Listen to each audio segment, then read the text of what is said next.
को एक सबक सिखाने का जबरदस्त मौका आज जुबली हिल्स के जनता के पास, हमारे भाइयों के पास, बहनों के पास है। आप याद रखिए, आज तारीख में ऐसी कोई रियासत नहीं थी जिसमें आपका कोई भाई वजीर नहीं था कांग्रेस के हुकूमत में, पर आज पहली बार तेलंगाना में ऐसी हुकूमत है जहां ना कोई एक एमएलए है, एक एमएलसी है मुसलमान, वरना एक कोई వజీర్ है।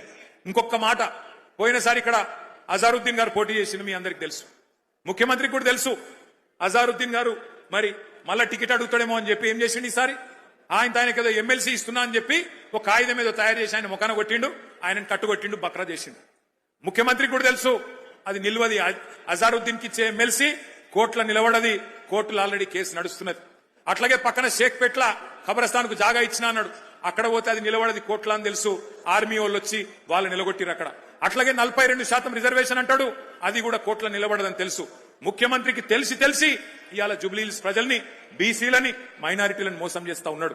అందుకే మరి జూబ్లీ హిల్స్ లో కాంగ్రెస్ పార్టీని చిత్తుగా ఓడిస్తే తప్ప మరి ఈ హామీలు అమలు కావు।